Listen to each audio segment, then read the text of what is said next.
When I was a kid, I used to think that pork chops and karate chops were the same thing. I thought they were both pork chops. And because my grandmother thought it was cute, and because they were my favorite, she let me keep doing it. Not really a big deal. One day, before I realized fat kids are not designed to climb trees, I fell out of a tree and bruised the right side of my body. I didn't want to tell my grandmother about it because I was scared I'd get in trouble for playing somewhere I shouldn't have been. A few days later, the gym teacher noticed the bruise and I got sent to the principal's office. From there, I was sent to another small room with a really nice lady who asked me all kinds of questions about my life at home. I saw no reason to lie. As far as I was concerned, life was pretty good.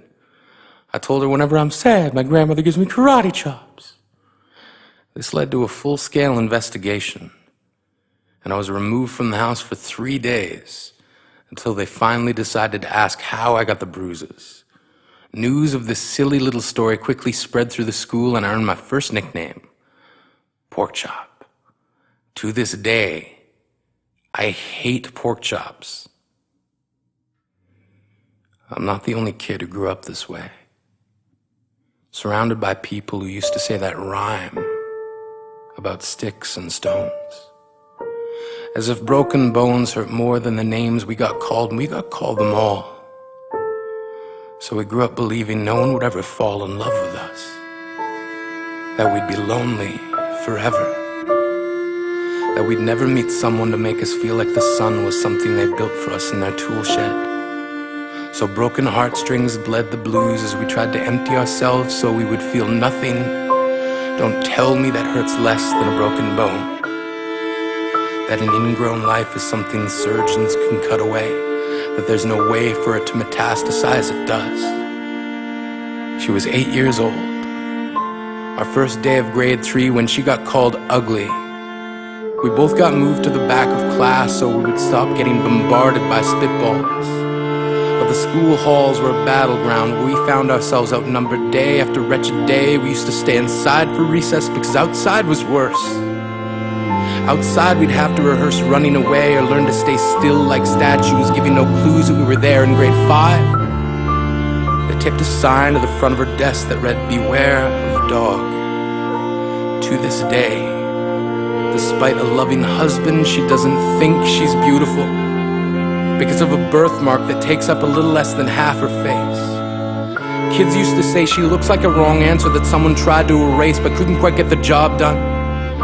And they'll never understand that she's raising 2 kids whose definition of beauty begins with the word mom, because they see her heart before they see her skin, because she's only ever always been amazing. He was a broken branch grafted onto a different family tree, adopted. Not because his parents opted for a different destiny. He was 3 when it became a mixed drink of 1 part left alone and 2 parts tragedy. Started therapy in 8th grade. Had a personality made up of tests and pills. Lived like the uphills were mountains and the downhills were cliffs. 4/5 suicidal, a tidal wave of antidepressants, and an adolescence being called pauper.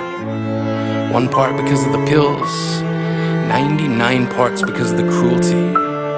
He tried to kill himself in grade 10 when a kid who could still go home to mom and dad had the audacity to tell him, "Get over it."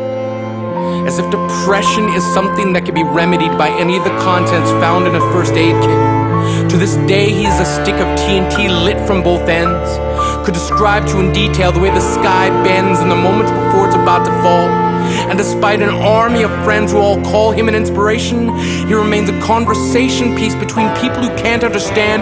Sometimes being drug-free has less to do with addiction and more to do with sanity. We weren't the only kids who grew up this way. To this day, kids are still being called names. The classics were, "Hey stupid," "Hey spaz." Seems like every school has an arsenal of names getting updated every year. And if a kid breaks in a school and no one around chooses to hear, do they make a sound? Or they're just background noise from a soundtrack stuck on repeat when people say things like kids can be cruel?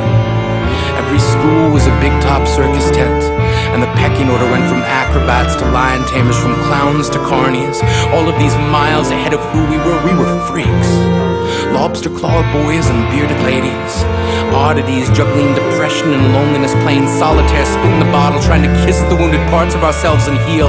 But at night, while the others slept, we kept walking the tightrope. It was practice, and yes, some of us fell. But I want to tell them that all of this is just debris, left over when we finally decide to smash all the things we thought we used to be. And if you can't see anything beautiful about yourself, get a better mirror. Look a little closer. Stare a little longer. Because there's something inside you that made you keep trying despite everyone who told you to quit. You built a cast around your broken heart and signed it yourself. You signed it. They were raw. Because maybe you didn't belong to a group or a clique. Maybe they decided to pick you last for basketball or everything. Maybe you used to bring bruises and broken teeth to show and tell but never told. Because how can you hold your ground if everyone around you wants to bury you beneath it? You have to believe that they were wrong. They have to be wrong. Why else would we still be here?